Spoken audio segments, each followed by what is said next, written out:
Hello friends, പുതിയൊരു വീഡിയോയിലേക്ക് എല്ലാവർക്കും സ്വാഗതം. നമുക്കിന്നൊരു ഏത്തയ്ക്ക വെച്ചൊരു ഹൽവ തയ്യാറാക്കിയാലോ? നമുക്ക് ഈ പുറം കറുത്ത ഏത്തയ്ക്കയൊക്കെ കഴിക്കാൻ വലിയ മടിയല്ലേ. അപ്പോൾ അതുകൊണ്ട് നമുക്ക് നല്ല രുചികരമായ ഒരു ഹൽവ തയ്യാറാക്കാം. അതിനുവേണ്ടി 2 ചെറിയ ഏത്തയ്ക്കയാണ് എൻ്റെ കയ്യിലിരുന്നത്. അത് ഞാൻ നന്നായിട്ട് മിക്സിയിലൊന്ന് അരച്ചെടുത്തിട്ടുണ്ട്. പിന്നെ കുറച്ച് നട്ട്സ്, ബദാം പരിപ്പും പറങ്കിയണ്ടിയും ചെറുതായിട്ട് അരിഞ്ഞെടുത്തിട്ടുണ്ട്.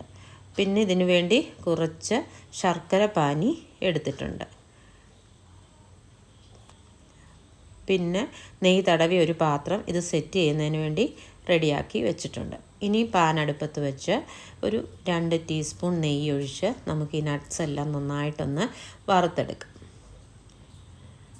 ഈ സമയം നിങ്ങളെൻ്റെ ചാനൽ ആദ്യമായിട്ടാണ് കാണുന്നതെങ്കിൽ ഒന്ന് ലൈക്ക് അടിക്കാനും ഷെയർ ചെയ്യാനും സബ്സ്ക്രൈബ് ചെയ്യാനും കൂട്ടത്തിൽ ആ ബെല്ലൈക്കൺ ഒന്ന് ക്ലിക്ക് ചെയ്യാനും അതിനകത്ത് ഓൾ എന്ന ബട്ടൺ ഒന്ന് അമർത്താനും മറക്കരുത്. നട്ട്സൊക്കെ ഏകദേശം ഒന്ന് മൂത്ത് വന്നതിന് ശേഷം നമുക്കത് വേറൊരു പാത്രത്തിലേക്ക് കോരി മാറ്റണം. അതേ പാനിലേക്ക് അല്പം നെയ്യ് കൂടി ഒഴിച്ച് നമ്മൾ ഈ അരച്ച് വെച്ചിരിക്കുന്ന ഏത്തയ്ക്ക ഒഴിച്ച് ഇനിയൊന്ന് നന്നായിട്ടൊന്ന് കുറുക്കിയെടുക്കണം. വെള്ളം പറ്റുന്നിടം വരെ നന്നായിട്ട് ഇളക്കണം. അത് ലോ ഫ്ലെയിമിലിട്ട് കുറുക്കിയെടുക്കണേ. ഒത്തിരി അങ്ങ് തീ കൂട്ടി ഇടരുത്, എന്നാൽ കുറഞ്ഞും കിടക്കരുത്. ഒരു മീഡിയം ഫ്ലെയിമിലിട്ട് നമുക്കിതൊന്ന് കുറുക്കിയെടുക്കാം. ഇടയ്ക്ക് ഞാൻ 1 സ്പൂൺ നെയ്യ് കൂടി ഒഴിച്ചു കൊടുത്തിട്ടുണ്ട്. ഇനിയും വീണ്ടും ഇത് ഇളക്കി നമുക്കിത് ഒന്ന് പറ്റി വരുന്ന സമയത്ത് നമ്മളിതിലേക്ക് നമ്മളെടുത്ത് വെച്ചിരിക്കുന്ന ആ ശർക്കര പാനി കുറേശ്ശെ ചേർത്ത് കൊടുക്കണം. ഒന്നിച്ച് ചേർത്താൽ എല്ലായിടത്തും എത്തത്തില്ല. നമ്മൾ കുറച്ചെടുത്ത് നന്നായിട്ടൊന്ന് മിക്സ് ചെയ്തെടുക്കണം. അങ്ങനെ ഞാൻ എല്ലാ ശർക്കര പാനിയും ഇതിലേക്ക് ഒഴിച്ചു കൊടുക്കുന്നുണ്ട്.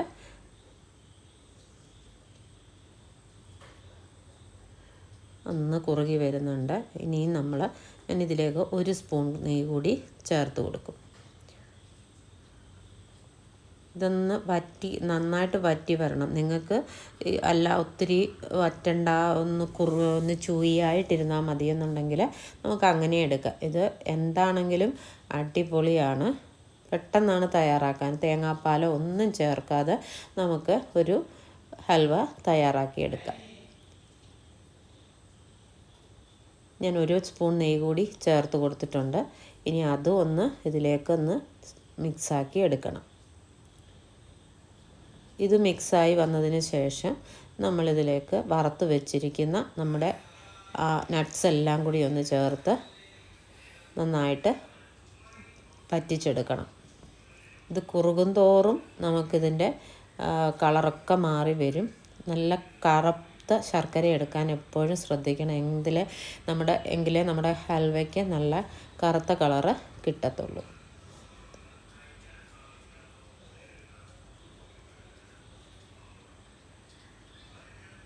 അങ്ങനെ നമ്മൾ മൊത്തത്തിൽ ഒരു 3 സ്പൂൺ നെയ്യ് കൂടി ചേർത്ത് കൊടുത്തിട്ടുണ്ട്. നെയ്യെല്ലാം നന്നായിട്ട് ഇതിലൊന്ന് മിക്സ് ആകണം. ഈ ശർക്കരയും നമ്മുടെ ഏത്തയ്ക്കയും നെയ്യും എല്ലാം കൂടെ ആകുമ്പോൾ നല്ല ടേസ്റ്റാണ്. മറ്റ് ഹൽവയൊക്കെ ഇളക്കിക്കൊണ്ടിരിക്കുന്ന പോലെ അത്രയും നമ്മൾ ഇളക്കണമെന്നൊന്നുമില്ല. ലോ ഫ്ലെയിമിലിട്ടിട്ട് ഇടയ്ക്കൊക്കെ ഒന്ന് ഇളക്കി കൊടുത്താലും മതിയാവും. ഇത് പറ്റി വരണമെന്നുള്ളതാണ്. നമുക്കിങ്ങനെ വിട്ട് വരണം. ഈ പാത്രത്തിൽ നിന്നൊക്കെ വിട്ട് വന്നാലേ നല്ല ഹൽവയുടെ ഒരു ഇത് എത്തത്തുള്ളൂ. കുറുകി എത്തുന്നുണ്ട്. ഇനി നമുക്ക് നമ്മുടെ ആ നട്ട്സ് എല്ലാം കൂടി ഇതിലോട്ടൊന്ന് ചേർത്ത് കൊടുത്ത് വീണ്ടും ഇളക്കണം.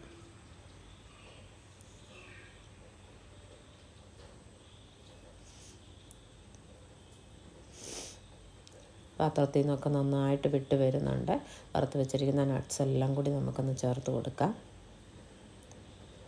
ഇനി ഒന്നുകൂടി ഒന്ന് ലോ ഫ്ലെയിമിലിട്ട് കുറുക്കിയെടുക്കണം. ഈ പരുവത്തിൽ വേണമെങ്കിൽ നിങ്ങൾക്ക് എടുക്കാം. പക്ഷെ നമുക്കിത് കട്ട് ചെയ്യാൻ ഇച്ചിരി പ്രയാസം വരും.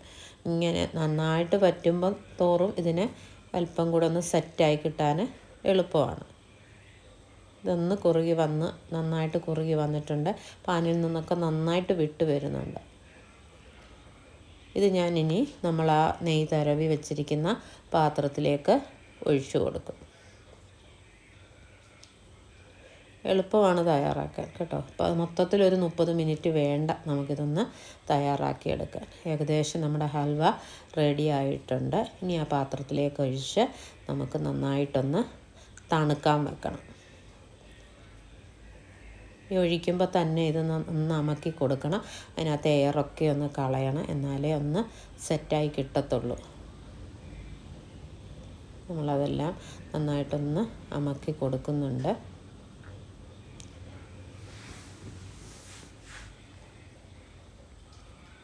ഇത് ഞാൻ കുറച്ചേ ഉണ്ടാക്കിയിട്ടുള്ളൂ, കാരണം 2 ഏത്തയ്ക്ക മാത്രമേ കറുത്തതായിട്ട് ഇരിപ്പുള്ളായിരുന്നു. കൂടുതൽ ഉണ്ടാക്കിയാലേ നമുക്കൊന്ന് കട്ട് ചെയ്തെടുക്കാനൊക്കെയുള്ള കനം കിട്ടത്തുള്ളൂ. ഇത് കുറച്ചേ ഉള്ളായിരുന്നു, എങ്കിലും നന്നായിട്ട് കിട്ടിയിട്ടുണ്ട്. ഇനി തണുത്തതിന് ശേഷം നമുക്ക് എടുത്ത് ഉപയോഗിക്കാം. ഇനി ഒരു പുതിയ വീഡിയോയുമായി കാണും വരെയും ബൈ.